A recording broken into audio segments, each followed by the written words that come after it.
just address the pink elephant in the room? Squats and strollers? Squats and strollers. It's a way of life. It is, but it's also the fact that I'm still wearing the same clothes.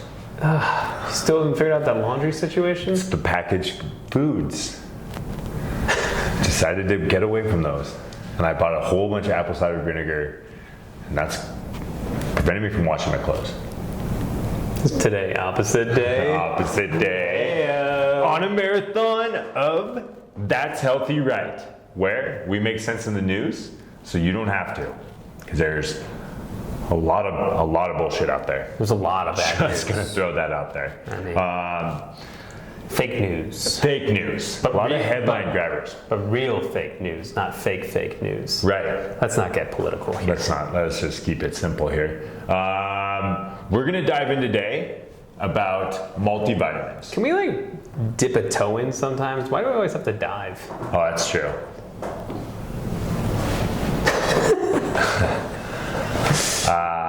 No, we're good. Let's dive. Oh, you want to dive? Let's dive. We're diving in on multivitamins. What about them? Okay. Whether or not someone should actually purchase them. Oh, are they a waste of question. money, just like any other product that we know the supplement industry is so good at marketing, but are they necessary? Are they beneficial? I think M&M should sign the supplement industry because it's so shady. I gotta go. I'm out. I'm out. That was well played, actually. But then, hot baths replacing exercise. Whoa. Yeah. Hey, yeah. Okay. Is there anything happening in the hot bath though? Maybe that's where they're making up the excess calories. We're gonna dive into that one. That's a good point. Maybe that's how they heat up the water. They left that part out of the study. Heyo. Heyo. Then, primarily for women, will lifting heavy weights make them bulky? Yep. There's a movement. There is a movement. I feel a shift. Yeah. In the force.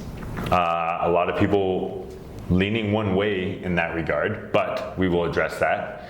And then we'll go from there. Okay. Do we not have a viewer question today? We did not. I just looked down on your viewer question. It's literally just blank. Yeah. Yeah, we don't. We don't. Maybe Jordan can find this one. Can you find this one? Do you want to go on? This even shows to all of you that like I'm actually the guy on my social media. You can check my Twitter feed and see if there's questions on there or anything. Yeah. Man. So we'll start with the first three. We'll knock those out. Killing it with Jordan. So wait, before we move on, what is our word of the day that you will take a shot of protein or other? Try to come organically. You have said some bizarre shit that has turned into a drinking game. Okay. So we'll find it. When I say it, you have to call it out. Of course. And I get to slap you when I do.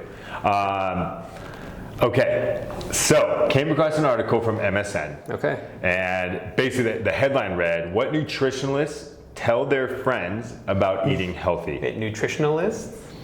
Nutritionist. Gotcha. Yeah. Invisalign for the Invisalign just crushing me with this lisp right now. So basically they're saying what the experts tell their friends when it comes to eating healthy.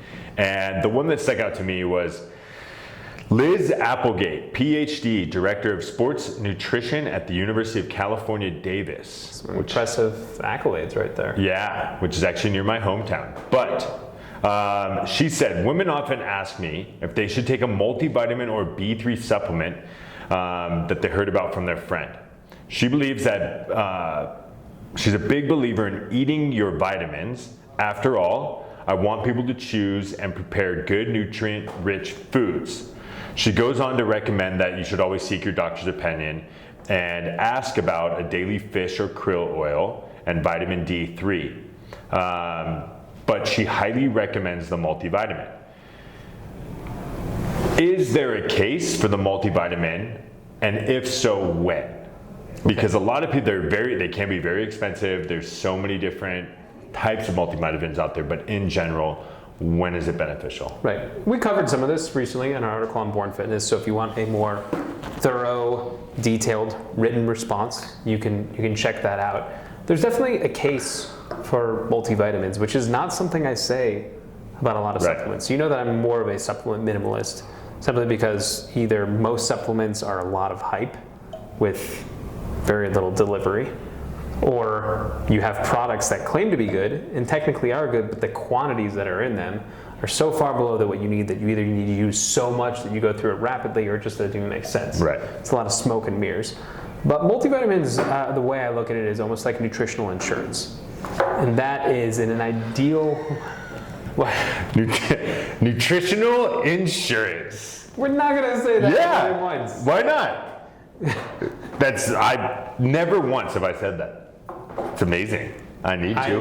Whammy, nutritional insurance. Well, that's 2 right there. Saves a whole bunch of money by switching my nutritional insurance. Yeah. It's not Geico, it's my nutritional insurance. 3. Yeah. Oh my goodness. Yeah, so it's nutritional insurance. 4. And what it does for you is it covers your bases if you're not perfect with your diet, which, as you know, we don't believe that you should be perfect with your diet. If you are eating well, most of what you need from a vitamin mineral standpoint is going to be provided by the foods that you eat. That's the beauty. Same can be said even with protein powders, of which I am a fan. If you eat enough protein in your diet, you don't need to have a protein powder. There's nothing magical about a protein powder. It's just a more convenient way to get protein into your diet. Same thing with a multivitamin. What it does is, if you are off your game, what it does is it provides you with what you need at a minimum. A lot of multivitamins, though, that said, have a lot of stuff you just don't need, and in quantities you don't need them. The things that were brought up in that article are actually good. Vitamin D, especially vitamin D3, is something that most of us should get, especially during the winter months. So important for your body. Fish oil, because not everyone either eats or can afford fish, is something good for you to have. The exact quantity, I mean, some people like mega dose it, probably not that much. B vitamins are good for you. Iron is something, especially for women, that could be used in greater amounts. Zinc for people that train and exercise. And the antioxidants, what they call the ACEs, so vitamin A, vitamin C, vitamin E, all have benefits. But do you need a multivitamin? No. Is there a case for it? Definitely, and especially because it just gives you that leeway to make sure that you are taking in what you need to be healthy. Something I'm going to throw out there, because you mentioned it when you referred to eating well. If you're eating well, then you don't necessarily need the multivitamin. Something that I'm guilty of is eating well, but from a meal prep standpoint, I eat a lot of the same things. Right. So there's the eating well, which can be quote unquote a lot of micronutrients, very nutrient dense, all that stuff, but I don't get a lot of variety. Right. Is that another time where somebody should incorporate a multivitamin? I mean, if you're eating vegetables and chicken every single day, the vegetables are probably still going to have you. What if it's just broccoli? Like if I basically batch make broccoli, right. If you're sweet only potato, eating one food, is it bad? No. Right. Are you going to create like a food insensitivity? No. Might taking a multivitamin, either a pill or a powder. I'm much more of like a powder, like I'd rather drink something than just be a pill popper. Yeah, it could be a great way. I mean, we've talked about this before in a previous episode. It's part of the reason why I take plant-based proteins, because I know, like you, that I'm a habitual eater. I eat the same things. It's not always going to look perfect. It's not always going to look, like, oh wow, look at all that. Look at the meals that he makes. So I eat the plant-based proteins because it covers some of that need for a multivitamin, because there's micronutrition from it because of the plants that are involved in creating that protein product. So for someone who is taking the same stuff over and over again, if you just want to have yourself covered, especially with something like a multivitamin, out of all the supplements that are out there that like you just like burn your money, a lot of them have like no value, and a lot of them are just super expensive. Right. This isn't one of them. Yep. So it's I don't think it's a bad thing to take a multivitamin. It's definitely good to keep a good balanced diet and nutritional insurance program within your daily life. You forced that one in, but that's still number 5. But I was just trying to keep it alive. I mean, I will find other ways. 5 drinks in like 3 minutes. Reminder, we are chugging protein when that happens. Safety first. Could be plant-based. Not going to Could it be just regular sweetened, delicious flavored chocolate that I prefer? Whatever you want to have. Do you want to plug your favorite protein right now? Do you have one? Do you want to show some love to someone? Don't think too hard. So I've actually been hooked on it, and it's kind of funny. It could be a topic later on down the line, but they recently were in the news for their powder. But somebody actually gave me a gigantic jug of cookies and cream, Muscle Farm whey protein. Okay. And it, flavor-wise, is absolutely delicious. Really a big fan of it. Never had that before. Yeah, throw it in my cereal.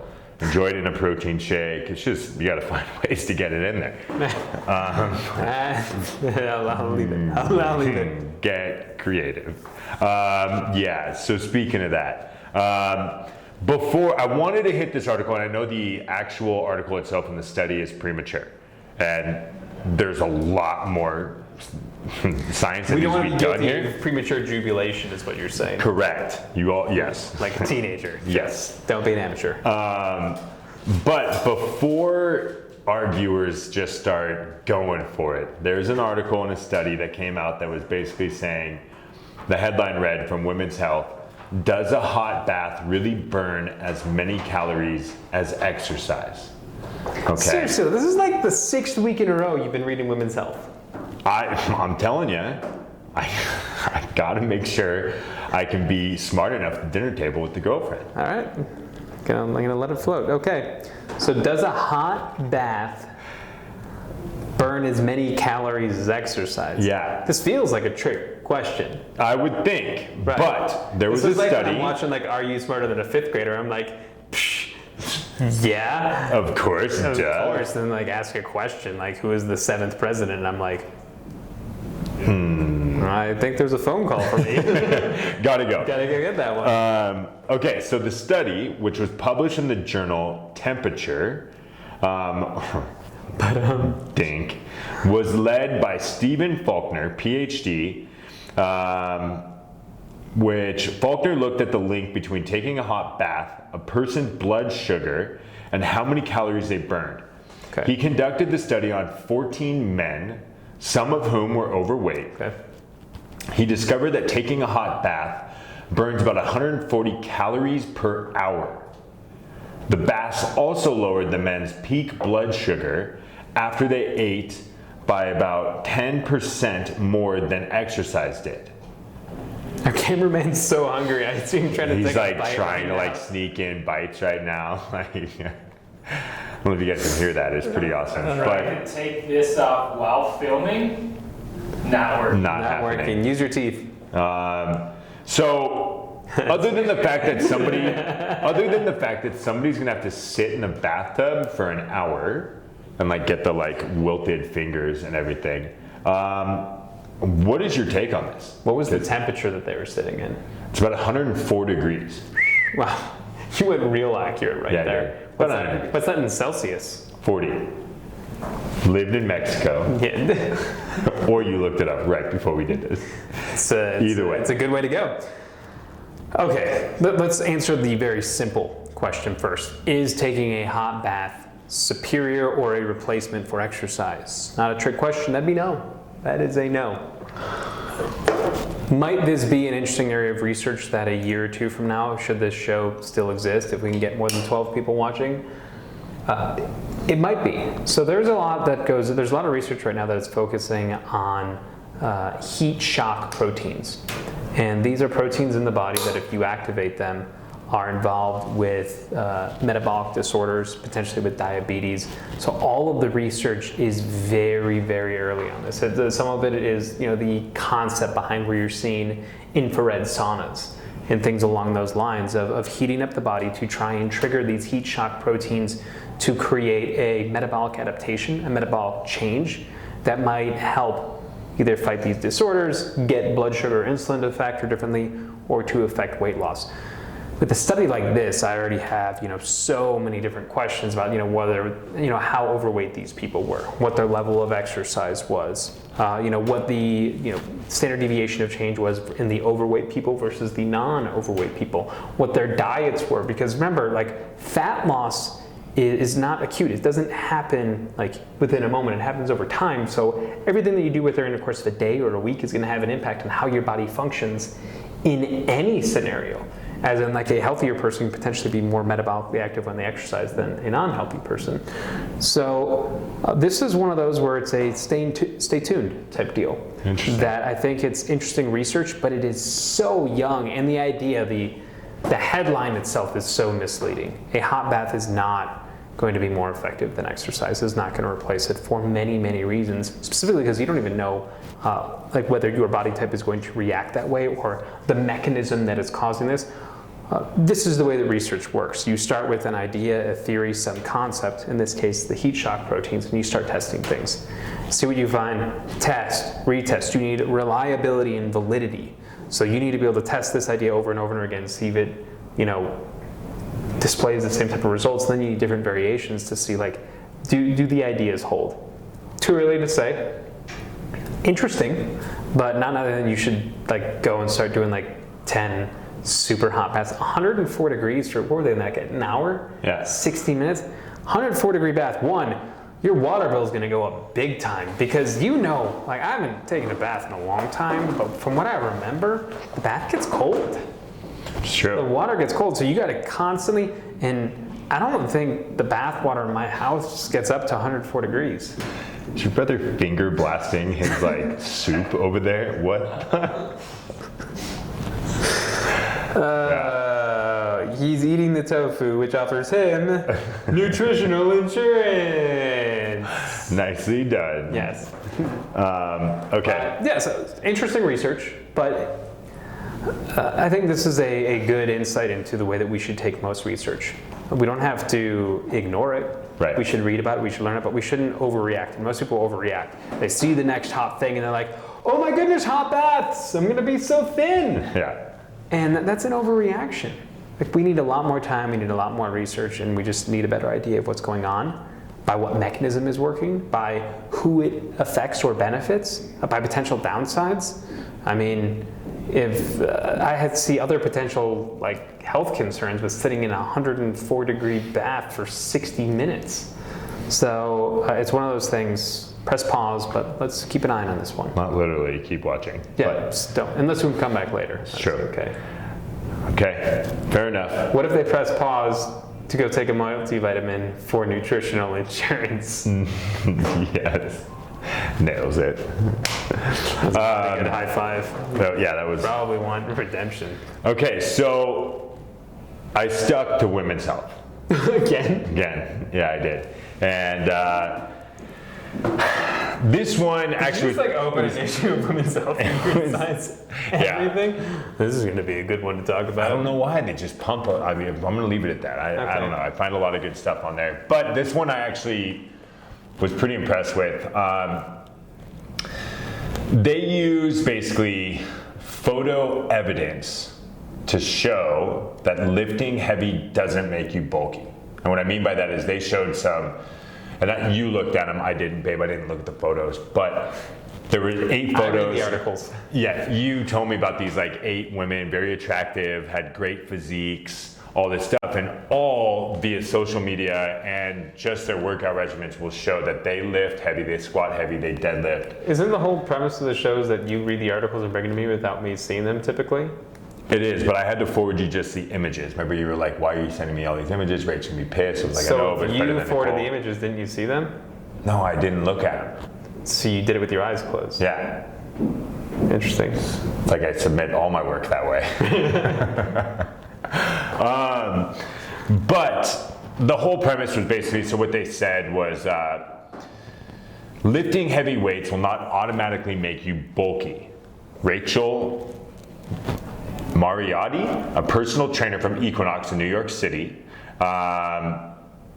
basically goes on to say that when you're moving a heavy load of weight, like with squats or deadlifts, at 80% of your 1 rep max, you have to fire multiple muscle groups in your body to move and work together at the same time under tension.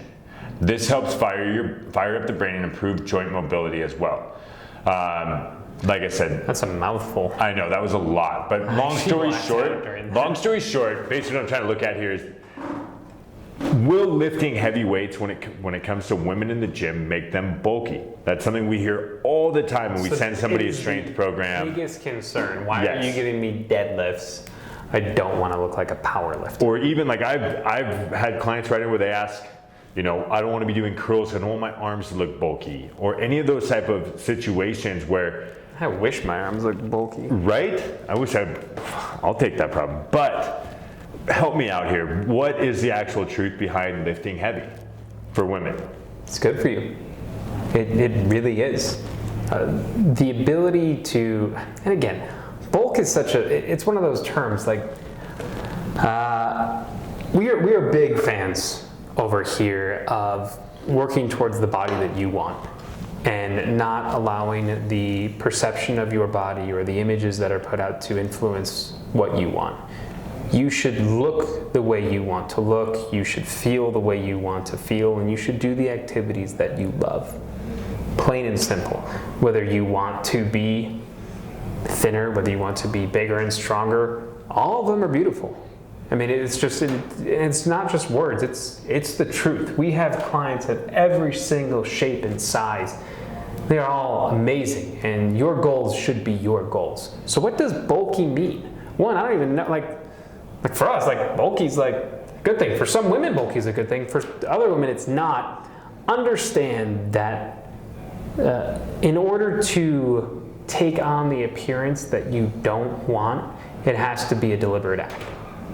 So when we gain weight, struggle with our bodies, it's not that we want to look a certain way, but it's deliberate in the fact that, like, you know, you are doing things that are causing your body to get in the position that you want. I'm not saying it's easy. There are a lot of things that go into people struggling with weight loss, which we talked a lot about before. It is a huge battle, but you can usually pinpoint, okay, X, Y, and Z caused me to look or feel this way.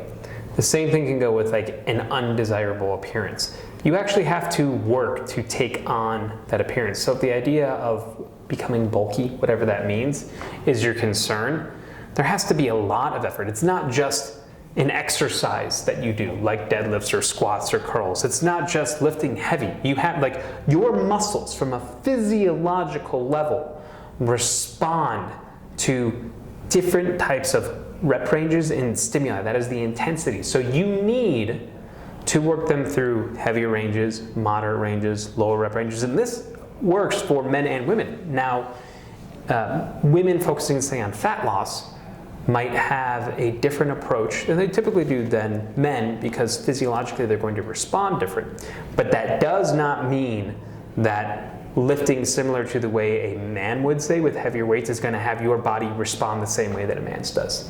Your hormones are different. Your diet is different. The infrastructure of your body is completely different.